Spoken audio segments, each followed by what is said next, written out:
I'm going to start this video off by saying that I am a heavy Apple user. This video will give you a pretty accurate picture of what it's like to own these as an Apple fanboy, even though I wouldn't really call myself one. I'll start off with build quality and how they've held up over time. Then I'll move on to use cases, and I'll also talk about the good and bad. And then finally, I will talk about if they are worth buying in 2026 with the release of the AirPod Maxes 2. Let's start off with build quality. So the Sony XM6s are actually quite light compared to other headphones. They come in at about 254 grams compared to Apple's 385 grams. So that's quite a difference.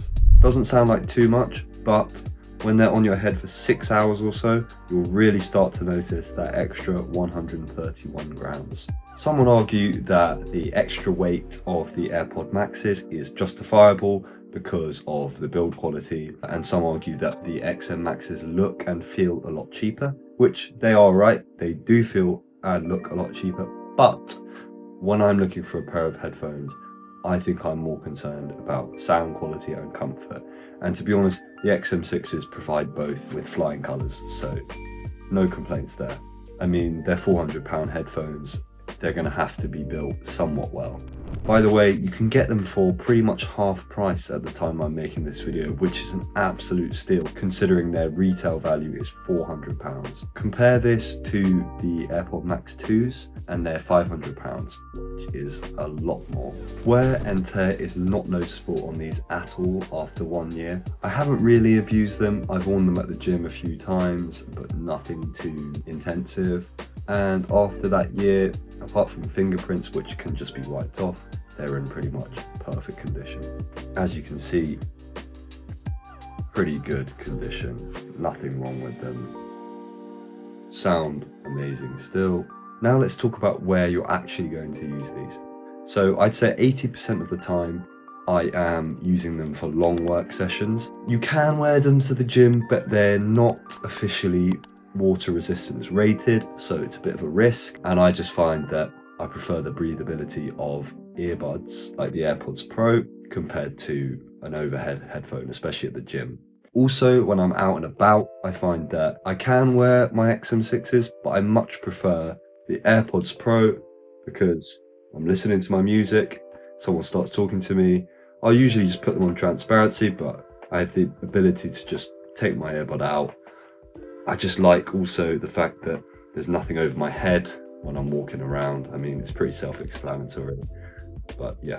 A really interesting use case that I found myself increasingly more inclined to is wearing them to sleep. So at university, sometimes it gets noisy, and because my sleep schedule is all over the place, a lot of the time I'm going to bed when everyone's going out. So I found that just putting my XM6s on and falling asleep with them, they're actually really comfortable. One of my only gripes with these headphones in terms of use case is that after long sessions, I find that if I'm wearing glasses and I put the headphones over the glasses, it can get a bit uncomfortable.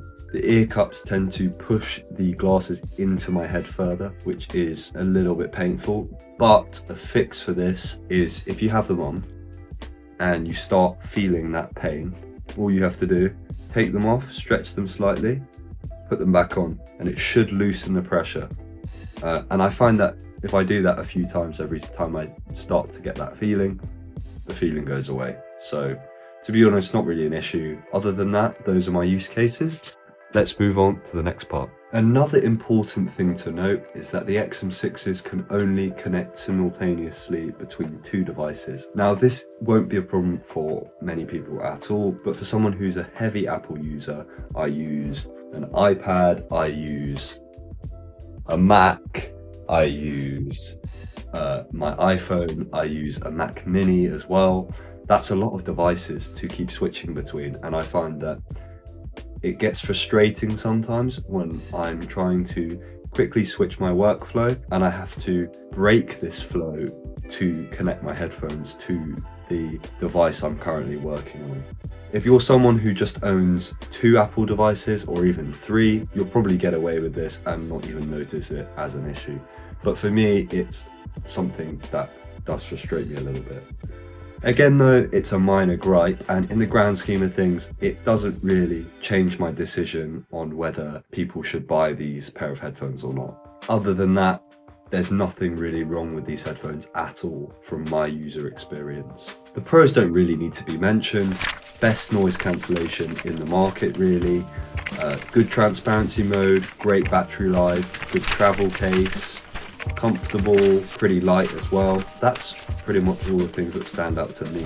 Interestingly, something that I really like about these headphones that isn't available on the AirPod Maxes is that in their designated app you can actually completely customize the EQ, which for me is quite a cool feature because I really like bass, and to be able to increase the bass is a game changer for me. Now, I'm not entirely sure.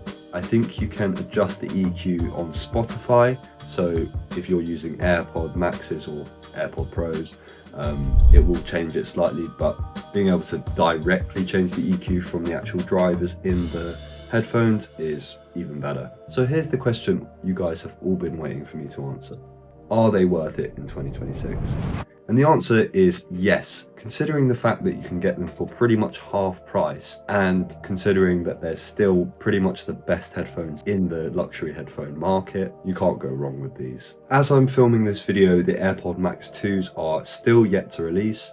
There have been a few reviews of them from people who have them early, but I don't think many, if any, people have compared the AirPod Maxes 2 to the XM6s. Now, I don't know if the new AirPod Maxes are going to be better quality than the XM6s. All I know is that the new chip will mean that noise cancellation and a lot of features will come to these headphones. It's hard to say whether sound quality or noise cancellation will be better than the other, but even so, I still think the XM6s will compete without breaking a sweat. If you get them, you will not regret it. If you want to see me compare the two, then let me know in the comments and I might just buy them. Thank you guys for watching and have a good one.